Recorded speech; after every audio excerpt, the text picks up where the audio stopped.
Hello, good afternoon, or good morning, good evening, depending on where you are.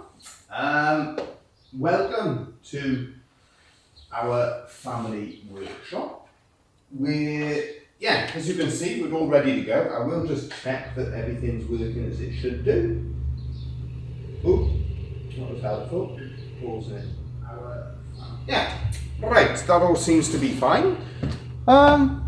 Okay, so we've got an item that's basically sort of, how can I explain? This is an item that we make regularly. It's simple little coasters, but it's with the paw print, so something that I've never done before with it. We've also got this one that we're going to cut out. This is a bit of a go-to item for us. The reason I would describe it as a bit of a go-to item for us is because anything we do that has that paw print on, I find is a really good seller.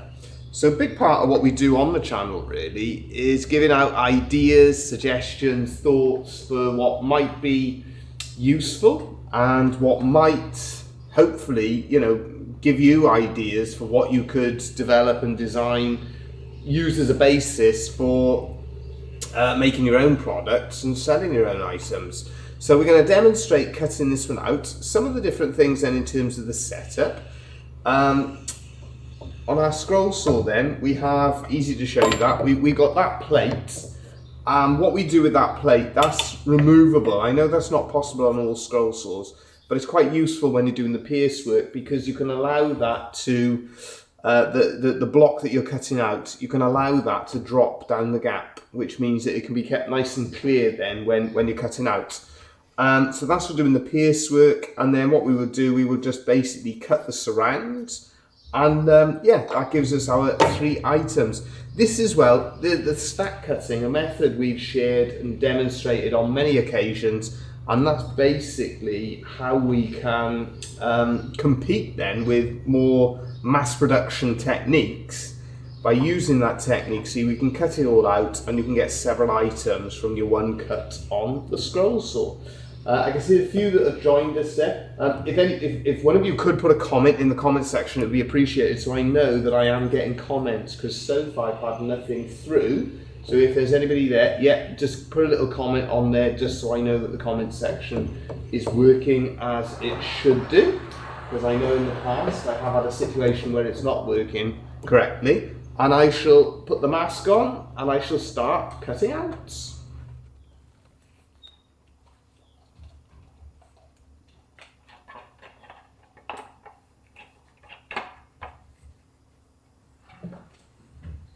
Thanks, Mark. Brilliant. I know the comments are working well. All good here. Hope all is well with you. And I will start doing some cutting for you all to see.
One thing I always do as well then, I just check in on the back just to see if that's cut in square.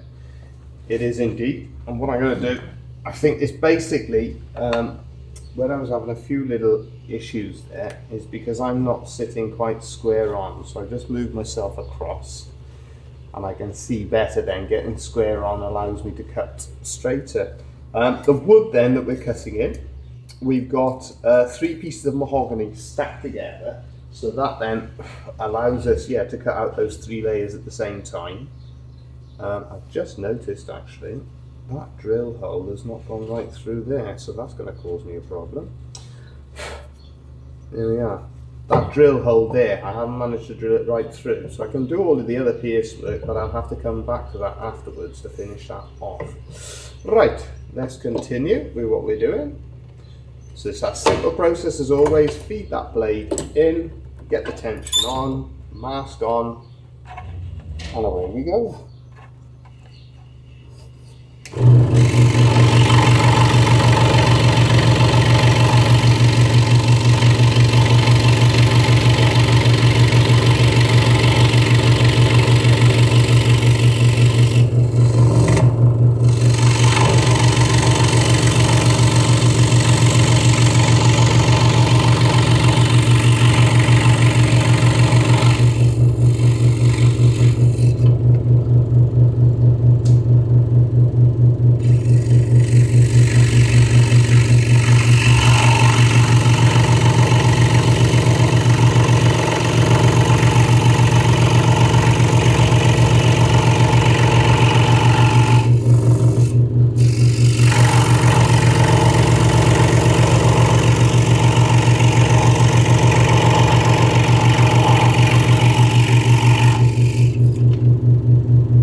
Yeah, right. So yeah, we're just coming along with that pierce work cutting out. We can't do that one there because when I drilled out my holes earlier on, I haven't actually remembered to go all the way through.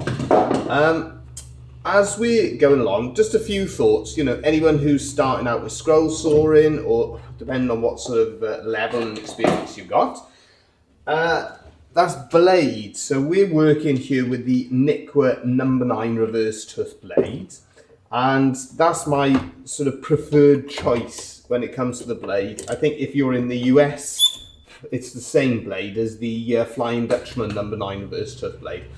It allows us to cut through quite thick woods. The wood that we're using is 3 layers of mahogany. And one thing I do, let's say for instance I'm cutting out oak. I find if you stack, say, oak with mahogany, that I find is quite a good combination.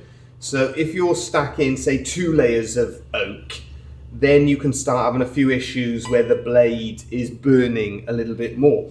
But if you stack mahogany underneath, it's a little bit easier going on the machine, so I find it quite a good combination. Again, any thoughts from anybody else? Always great to hear your own input on that sort of thing. But I find, for instance, cherry, lovely timber in terms of what you get as a finish, but I do find that with the blades I use, it's got a tendency to leave burn marks, so I wouldn't have, you know, very thick cherry that we're cutting through. And of course it depends how, you know, tightly the turning circles are. This one here, this is what you call in the US the fragrant cedar, what we refer to as the juniper, or the Spanish called savina. That one, that's a lovely timber. I find that's good for carving, good for scroll sawing as well. So it's just, if you are stacking, just a little thought on that is to have a little look at the wood that you've got available and to say stack something like a teak and a mahogany with, say for instance, an ash and an oak. Just makes the cutting out a little bit easier. Right, so we're going to go on to the now 4 front little pieces of pierce work on this one, and then I'm going to go across to our second project and probably come back to this one after I got Thomas the Woodcarver to drill that hole for him.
Okay, so that's all the internal cutting we can do at the moment.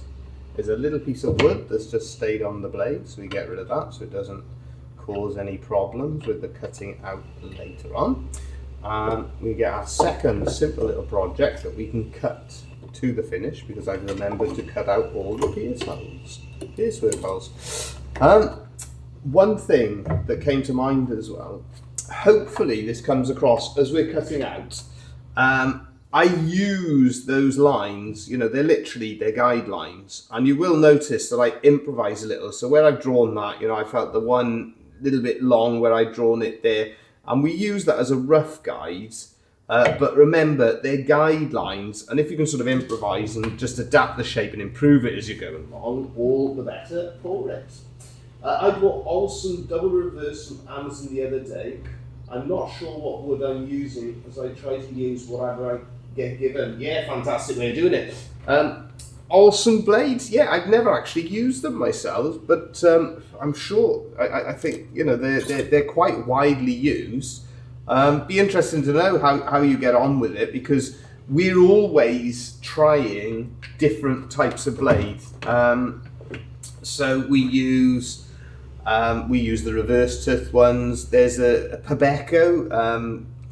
Again, that's Nikwa Pebeco, that particular blade. We used that a couple of weeks back. I found the feed speed slightly slower, but it certainly gave you a really good quality cut. I've used Pegasus reverse tooth. I found it a good blade, but I had a problem where it would slip out the holder. So I'd be cutting and it would slip out. And I don't find that I have the same problem with the Nikwa blades, and when I've used them, the Flying Dutchman blades. Basically, the reason I don't use Flying Dutchman blades is because you just don't see them here in the UK, and I'm pretty sure, having bought them from, it was the Wooden Teddy Bear Company in the US, I think that was the name of the place. Yeah, when they arrived and I used them, both me and Dad agreed they're the same blades. So I think, you know, we've said this on a number of occasions, I think they're made in the same place in Germany, in the same factory. So those blades, tractor going back past there. It's a beautiful, beautiful day here. It's very hot for scroll sawing, to be honest with you. And so they're out busy working on the hay and that sort of thing. But yeah, those blades I find really good. The reason then we tend to use higher numbers, because a lot of people will be working in plywoods and stuff like that, and you'll see they'll be using number 3s and number 5s, lower numbers, because we tend to be cutting thicker stuff and it's more dense because it's hardwood. We tend to favour that higher number, and of course what the higher number gives you is a lower TPI, teeth per inch. So the ideal, I find, for us in terms of the feed speed is around about 9 TPI, 9 teeth per inch. I've tried spiral blades, we've talked about those a number of times, tried them, they just don't do it for me, unfortunately. So I've tried them at different times, and I know a lot of people are very successful with them, but I do note when people are talking about spiral blades, a lot of them do actually say about how there's a lot of cleanup afterwards, as I find with these, for us, you know, where time is very precious, as it is for us all, the cleanup on this particular blade is minimal, and so that saves us a lot of time then when we're going through our finishing process. Right, so I will go on to our little sort of hanging decoration paw print now, onto this one here. If Thomas the Woodcarver comes through as well at any stage, I'll get him to drill that hole so we can show you this finished off. One thing as well I will just draw your attention to: when I cut that outline, I'll demonstrate it cutting it on the scroll saw. It would actually be quicker to cut it on the bandsaw and then use the belt sander afterwards. So if you've got access to a bandsaw, useful bit of kit to use in conjunction with the scroll saw.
As Mark is with us as well, yeah, Mark put a comment on our latest short, and yeah, just to go into that there a little bit, I'd be interested to know actually everyone's thoughts on when it comes to shorts.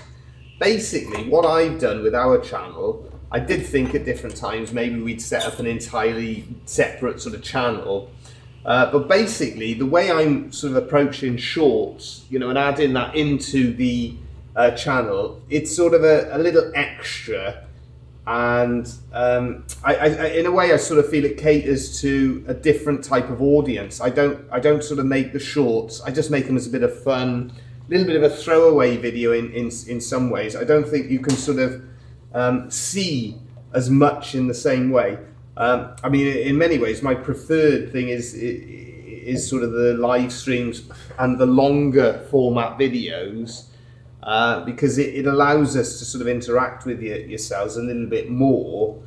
In all honesty, I think they got a bit more substance to it, but it's very much, you know, we sort of share what we make in all sorts of different ways. So it's a bit of fun. Hopefully, you know, if anyone has a spare moment, you can watch a few of them and enjoy them. But yeah, I do think that they are a little bit limited, but we tend to do, you know, anything that they've got on offer on the platform. We tend to use it to share our work with as many people as we possibly can. Hopefully it gives people ideas as well.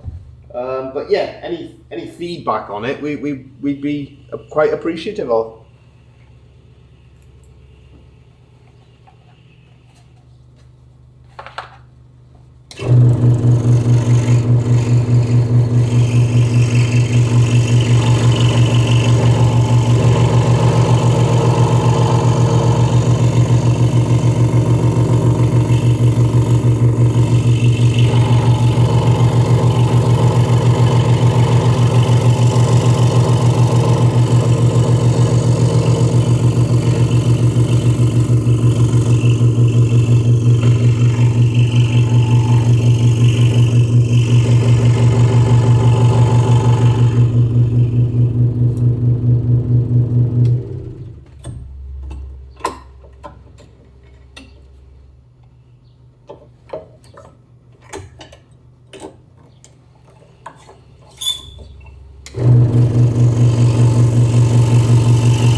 Further in that as well, we put it, you know, put it out to everyone. If there's any specific areas as well, this is why, you know, we run the channel. Hopefully, this, you know, the content is interesting, and hopefully what we do is interesting, and we share ideas. But we know that woodworking, scroll sawing, wood carving, Lovespoon carving, whatever you're interested in, it's a massively broad area. Excuse me. If there are any specific things you'd like us to focus on in any videos, remember, let us know, because it's always a pleasure to, you know, if we can actually make a video that can help in a specific area, we're always delighted to do that. The more you can get your name out there, the better. Yeah, absolutely. My only problem is that I tend to watch YouTube on the TV, and the shorts don't work that way. Yeah, well, that's what I was saying to you, that any short video, there's usually a longer format that's either out already or will be out. So, for instance, the last one we did, Out with the Horses, that is a video that will be upcoming on the channel. To be honest, it's probably not going to be on the channel for quite a little while, but there's more of an in-depth video regarding that. And I'm quite glad, actually. I was quite pleased when you said that you watch our channel on the television, because my videos, you know, we've invested in what we do on YouTube to give you the sort of best quality then we can afford, because a lot of what we do is all shot in sort of 1080p or 4K quality. So all of our video uploads are 4K quality, and that's one of my little issues actually with shorts, is they dumb down the quality, something terrible. So yeah, I'm not wholly convinced about it. Could you do us a favour? Could you drill? I've done a bad job. Thomas the Woodcarver's just walked through. He's doing some work on a Lovespoon there. So yeah, shorts are one of those things. I'm not entirely. I think it may be. We'll see what happens with it, but it's certainly something. It's, as you said, another way of reaching out to people. So there we are. If you could drill that hole for me, dude. Right, and we will cut the outline of this project.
The whole one right through, was it? Yeah, brilliant. There we are. Thomas Woodcarver got something to show everyone? Is that okay there? Yeah, that'll be fine. You square that I up. didn't realise it. You know, it's got a small trumpet on the daffodil. Yeah, no problem. We can sort that.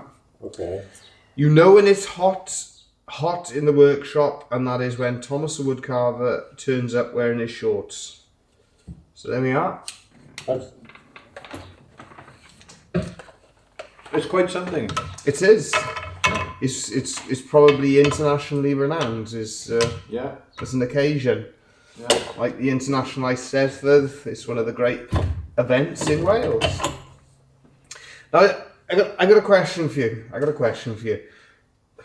You spend more time now, would you say, scroll sawing than wood carving, really, do you? Oh, I do, yeah. Yeah. Wow. What do you? I mean, I suppose we just don't have time to look at it, really. But Well, do you enjoy both? Do you have a preference? You you are surprised at the. Okay, I know I shouldn't be negative, but I Right. am. But you were okay. I'll turn it on the other way then. You're quite surprised by the interest in the scroll saw compared to making love spoons. Well, yeah, we I mean, because our channel, that's how we started then, is sharing how we make love spoons. But definitely there's a lot more interest in the scroll saw whenever we focus on that. Yeah. No. And the wood carving, there's more interest in scroll sawing than... I think there's possibly a reason. There's always a reason. Yeah, and I think... Oh, the carver's turned up as well. Hello to the carver. Hope you're enjoying your holidays. Hello, carver. Well, that's interesting that he's come on at that time. There we are. That's a very timely... It's a timely arrival. Yes, because I've got the feeling that the reason, okay? Yeah. The reason that the scroll saw is we'll say more popular then. Okay.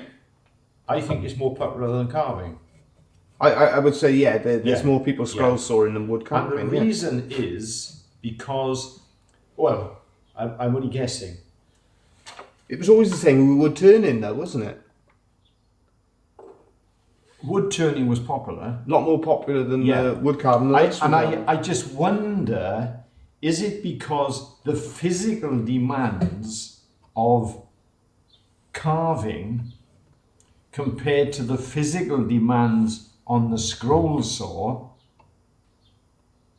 I think there's a few aspects to it possibly as well. Could it be that it's, because you got the whole thing of, which machine do I buy? Well, what blade do I get? Yeah, you're sitting. I know you sit to carve. Yeah, yeah. I sit to do the scroll sawing. Yeah. But I have to stand to do carving. Yeah. Right? Yeah. So I think it may have something to do with that physical. Interesting. I'm getting older, right? So the reason I don't carve as much is because I can't physically carve as much. Yeah. So I think you can produce things on the scroll saw that you can't continue to produce when it comes to hand carving. Yeah. So I think that may have, part of it. It's I'm going to be really extreme now, but imagine the dentist if he didn't have that drill and he had to do it by hand. Well, no, they used to. They used to. I've had people in here and they see me working with a hammer, and it's I dread to think they see me working with the mallet and the gouge. And the one chap said, that brings back memories. And I said to him, oh, you're a wood carver. He said, no, I'm an ex-dentist. Yeah. Sends a shudder down your spine. Yeah. Well, your grandfather.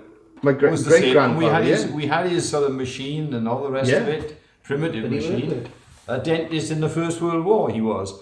The carver said, it is all physical demands or skill. Yeah, absolutely. Yeah. Spot on with it. Yeah. Well, as you see, the carver's been driving for 9.5 hours to stop back. But I mean, so I think that's possibly why the carving aspect isn't quite as popular. So do you enjoy one more than the other, or it's a good thing in some respects for us, because they reckon here we go, here's the number. They reckon in the UK we're down to less than 100 wood carvers in the whole of the UK, and it may be down to 50. And that's interesting because I was thinking about it. I said to Dad now, oh, well, we're probably not in that number because they probably call us Lovespoon carvers. But I thought about it. I thought, no, we would be in that 100.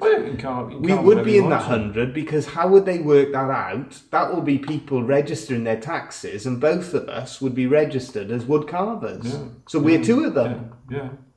So interesting. It is very interesting, and we got Ivor. Hello, sir. Hello to you too. I'm not saying that the scroll saw is certainly got demands on it. It's got demands on it. It's that pressure where you're constantly pushing it down. But I tell you a really interesting one. Actually, I was contacted by somebody, and apologies if you're watching and I've forgotten your name now, who it was. And they were saying that somebody in Australia, I think it was actually using scroll saw to help them because they had Parkinson's. Right. And they were actually thinking that the scroll saw might be good for them and working with it. Yeah. I don't know anything about that at all, but it's quite an interesting. What I was going to say as well, it's also down to that fantastic word time. Yeah, because you can produce something more quickly on. Well, this is the other thing as well, because we're all competing. If you are, we would be yes. Good. I think that's an answer to my question of hope everything is good. When it comes to carving, see, you can only really with carving be working on one piece at a time. You can't be carving two pieces at a time. As with the scroll saw, it does give you that license to compete with mass production. Yeah, and also in the Western world, let's be fair, we're competing all. Yeah, and against the whole world, and our expectation for wages are higher than other parts of the world. So some countries have more hand carving, as opposed to the machine. Here we go. Mark says, I can't stand, so I do everything from my chair. I haven't got a lot of strength, but I do try to carve a little. I also use a Dremel. Yeah, and this Brilliant. This is another area. See, you can use the Dremel to carve. Yeah. And that's the thing. Yeah, and it just shows you how. And it's funny, I look at it. Yeah. The talent you need to use a Dremel. Yeah. Which is what the dentist uses. I'm always impressed. Yeah, but that's what people that make sort with of that tool Dremel. now. It's that sort of tool that and it also as well. See, it's very interesting how when you think about that. Now, Mark is adapting his work to fit with himself. Yeah. And it's the same with me, because Dad always says, I sit to carve. Now, that came about because I had to learn to sit to carve because I was doing different sports, and I had to find a way of allowing my body a little bit of time to rest, my legs. And that's how I rested my legs, was to sit to carve. So it's interesting how we use our limitations, and things like that. I do think that it's an answer for us. So why the scroll saw is more popular than the hand carving. Absolutely, and it just shows you how you can adapt to get the best out of what you do and the time you spend. Yeah, interesting. All right. We get back and we'll finish this one off, and then we got one more we may do a little bit of work on. I'll check the time there. Yeah, we got time to have a little look at cutting out our cat.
Okay, because I use super glue to stick them together, I just checked those seem pretty well still stuck together. So all I do is I get a chisel, a straight edge chisel, and I will cut them apart. What do we miss there? The scroll saw is, where I'm from, is not very well known. I work in engineering and most people that I work with have never heard of a scroll saw. They're all impressed by it. But yeah, I mean, this is what you know, if it's something that's not well known, wow, gives you fantastic license for doing all sorts of, making all sorts of different things, because there's so many different gift items and stuff that we make, simple little projects that we do. And you know, it's such a versatile piece of kit. Boom. There's one. So we separated one. There we are. Check that looks all clean. And then another one. Boom. Boom. There it goes. 2 and 3. Now what I will do, I will also put this on the router just to clean up, just to give a little bit of a bevel on the edges where we've cut there. A little bit of, I could have done a little bit of a better job on cutting the surround in some ways, but if it's too perfect, then in some ways it's not as good, is it? You've got each and every one is going to be slightly different. So yeah, that's what we're going for. Could be wood density that slows the blade, but it could be the feed speed. Oh, let's have a look. Question, why does it feel like my blade drags behind when cutting, then suddenly rapidly catches up to where it should be, like it stops and jumps every now and then? Let me have a little think about that. Question, why does it feel like my blade drags behind when cutting, then suddenly rapidly catches up to where it should be, like it stops and jumps every now and then? Right, okay. Tension is the first thing. You know, if that blade, if the tension's not right and that blade is sort of pulling back, that's one possibility, is that you need more tension on the blade, that it's not the correct tension. That's one idea that comes to mind. So next one, I have the same thing happen from time to time. Could be wood. Yeah. The other thing, so the other thing that comes into it, so blade tension would certainly be one thing I'd look at. The other thing as well, yeah, the feed speed. So if we just explore that a little bit more, I'm using a Niqua Speed number 9 reverse tooth blade, and the reason that I use that, because I'm working in hardwoods, if you go for lower numbers, the feed speed is extremely slow because of the density of the hardwoods that you're working in. So it's because the TPI, the teeth per inch are about 9 on this one. But if you're on a lower number and it's say 15 teeth per inch, then the feed speed of the machine is a lot slower. The other thing could be something in terms of the speed that what would they call it? Would it be RPM of your machine? There would certainly be a reason. And then also as well, blade quality. What blades are you working with? There's a few things. We'll need a bit more information. I'll try and play with the tension first. Yeah, there's a few things there that are possible. I'd be interested to know a few things from you, Iger. Firstly, what machine have you got? What scroll saw? Secondly, what blade are you working with? And then, yeah, things like the tension, that sort of thing as well. So those are the things just off the top of my head anyway. Right, let's have a little look. We've got a few more coasters here. We can see if we can cut out that silhouette of the cat. One that we've demonstrated before, but yeah, we'll see if we can get it right. And as well, Iger, if you've got a bit more information on the machine, the blade and all that sort of thing, that would be great.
quite often just spend a little bit more time on the nose and mouth. If you can get that right, it definitely makes a bit of a difference. Right, let's have a little look. Hello to Henry. Right, Ryobi 405 scroll saw, pretty new blade, used it twice now. The blade was in the machine when I bought it. I'm currently using Olson number 5, 25 TPI. Does seem like it is a very fine blade. Hard and soft, with some pieces harder in certain places. That's a good point. Then others learn the hard way. Yeah, I personally would say if you're working in hardwood, a number 5, you might want to go up a little bit, and it depends on the thickness of the wood as well. That's another good point, actually. If you're working in certain woods, fantastic. Thank you for that, Henry. That is a fantastic point. Like for instance, when I was cutting out these, certain woods, when you do cut through them, you will hit a soft spot and you will hit a hard spot on the wood. So it does depend on what you're cutting out, and it will sort of accelerate or slow down through it. And you just have to try and judge the pace of it. And the more time you spend with your machine, the more you'll get used to certain things. Sometimes you cut in end grain and cross grain. Yes, spot on. So for instance, as you're cutting, it's a lot of these things. The more time you spend with your scroll saw, the more those things become second nature, and instinctively when you do certain cuts, it's going to either be a little bit easier or it's going to be a little bit harder, and then conversely then it'll be quicker or it'll be a little bit slower depending on where you're cutting. But definitely, when you're cutting things like yew and the juniper, where you get the heartwood and the sapwood, they do cut slightly differently. So I noticed, here we are, let me share my own thoughts on that one. Fantastic, as I said, thanks for that, Henry. Yeah, you're spot on. Right, when I was cutting this one out, I noticed as soon as I started cutting the surround, when I was cutting through the sapwoods, I was getting quite a bit of resistance. Okay, so I was having to hold it down a little bit harder, and I was cutting the feed speed was slightly slower. When I got to the heartwood, boom, it speeded up a little bit. So that is definitely a good point that Henry's raised there. Thank you very much for that. I learned the hard way. Absolutely, Henry. Yeah, we all. And that's what you'll find is as you're doing it, you will learn. You'll learn those things, and you'll learn strategies for how to deal with different things when that sort of thing happens. The Ryobi one, I've noticed, and I hope I'm saying that right, Ryobi.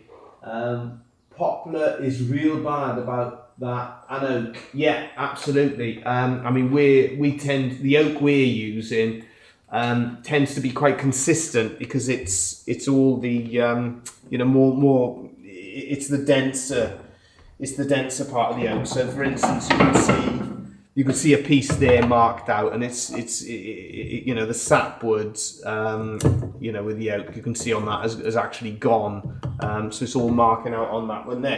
But again, these are things that you get used to. The Ryobi saw, really popular saw, that one is. I've always worked with this one, which is the Hegner Multicut 2S. But I from what I understand, it's a decent entry level scroll saw, especially this tight grain. Yeah, absolutely. But that's why I do recommend this blade, the Nikwa number 9 reverse tooth. Have a go with that one there and see how you find it deals with it. I find it deals with most things successfully. I actually find softwood, cutting out softwood, because you've got that spring summer growth with it, I find that does speed up and slow down as you cut it quite badly, actually. Hence I don't work too much in softwood.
Well, those last couple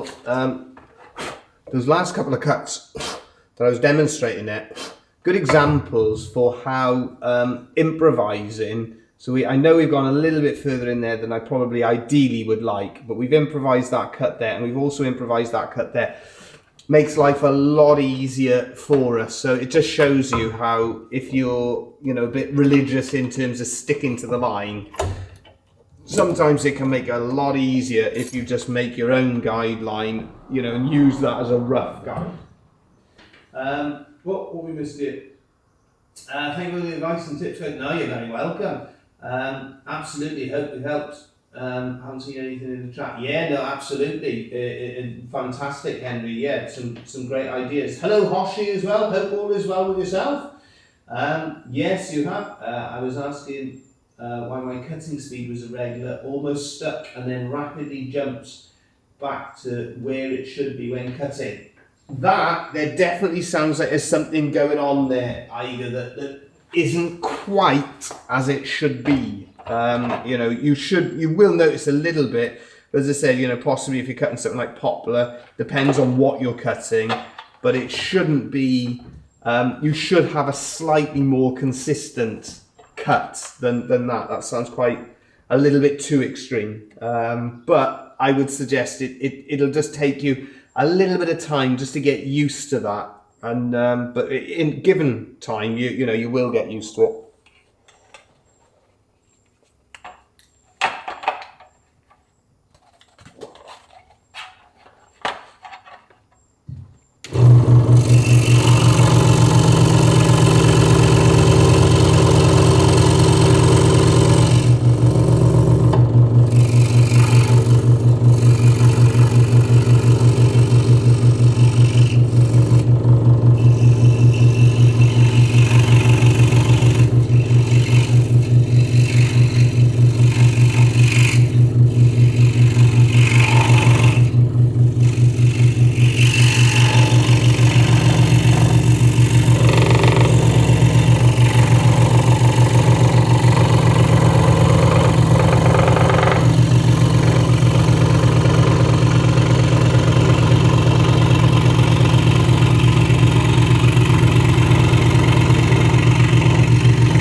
it's a hot day here for scroll sorting. Have we missed something?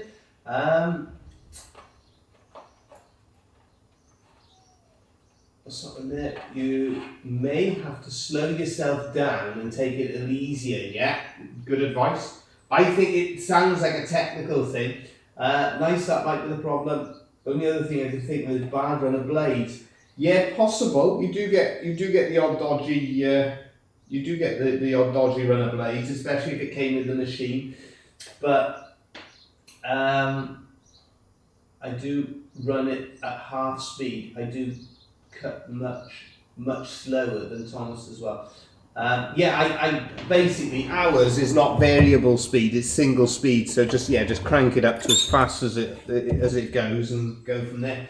I'm no expert, but it could be hard and soft grain. Yeah, definitely possible. I was cutting something yesterday and went to a knot. My feed speed altered a lot. Yeah, absolutely. Speed up your saw. Yeah, it's still very new for me. Yeah, that's the thing, is try a few different things and see what works for you. And again, when it comes to, like the speed that I'm cutting at here, some of that it's just confidence, as you do more scroll sawing, you'll be more confident. I'd certainly suggest that. Have a little look at some of the blades videos that we've done, for instance, and you'll see our recommendation on blades and stuff like that. If you're working in hardwoods, especially, that may help you out. So I'm going to finish this one off, and you can see how this one looks. Definitely taken a bit too much off there. I didn't like that angle there, so I just squared it off a bit. But we'll have a little look and see how it comes out.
There we go.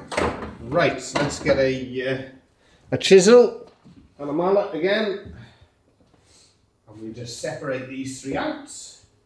Where have I got my chisel and mallet? Down here. Here we are. So, just on the side of the bench, by the side of the scroll saw, try and find a bump and bump, and then we got 1, 2 and 3 cat coasters. So there we go. A very productive live stream there. 3 paw print coasters, 3 cat coasters, a little bit of work left to do on those, and also 3 hanging paw print decorations.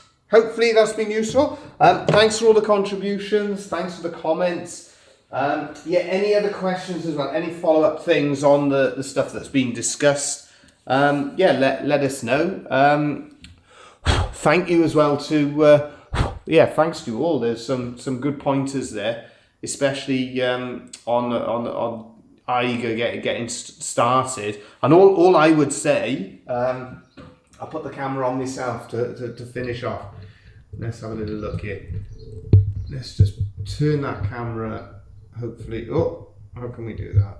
2 seconds. We just got to swing it around like so. Where's the... There it is. There we are. We can raise the camera up a bit. Put it on an autofocus and zoom it out.